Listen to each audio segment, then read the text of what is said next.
Let's make some guava and cheese empanadas. Come on, let's get started. Todo queda sabroso.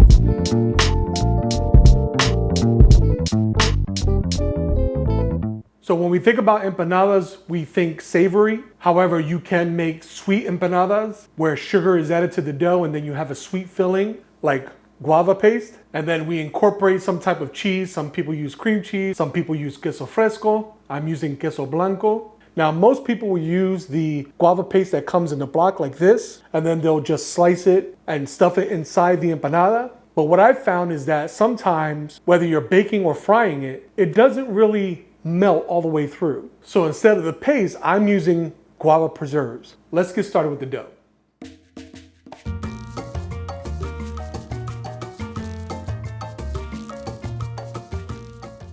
To that, I'm going to add a 1/4 cup of sugar. I'm also going to add a 1/4 teaspoon of salt, as well as a 1/4 teaspoon of cinnamon. And then I'm just going to mix those dry ingredients together so that they're incorporated.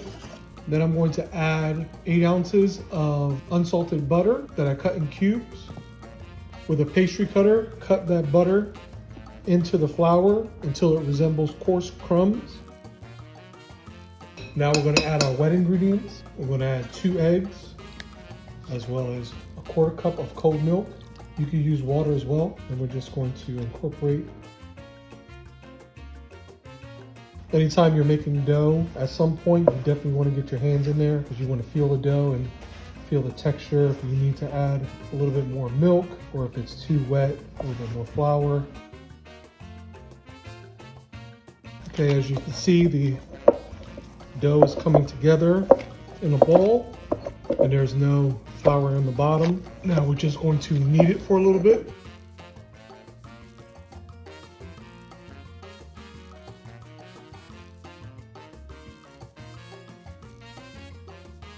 Okay, now we're going to cut it in 2 so that we have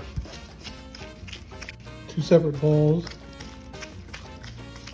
We're going to flatten them into a disc, and we're going to wrap it in plastic wrap and then refrigerate it for about 30 minutes. Then we're going to take our dough, a little flour on top of that, as well as our rolling pin, and basically we're going to roll this out until we have about a 1/4 inch thickness. Add more flour if you have to. Okay, now I'm going to take my empanada cutter. Just cut out some discs. Maybe get 3 out of here.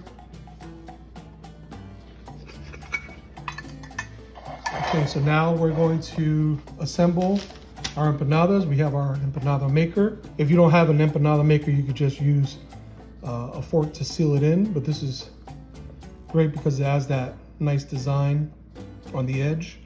Just going to fit our empanada disc over those teeth. Add a slice of that queso blanco, as well as a spoonful of that guava preserve. Again, if you have the guava paste, you could just add a nice slice of that. Try to make it thinner though, that way it'll melt a little bit easier. Just to seal it, we're going to brush some egg wash, which is simply egg and milk or egg and water. Then we're going to close it up. Make sure we press it together. And then voila, we have our empanada. And we're going to place them on a baking sheet lined with parchment paper. Then we're going to take that egg wash and we're going to brush the top.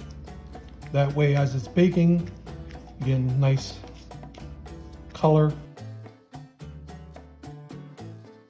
Okay, I'm going to place these in the refrigerator for about another 30 minutes, and then we'll put them in the oven. Okay, it's been 30 minutes, and now we're going to bake these guava and cheese empanadas in the oven at 375 degrees for about 20 minutes. And here we have the guava and cheese empanadas. All I'm going to do is dust it with a little powdered sugar.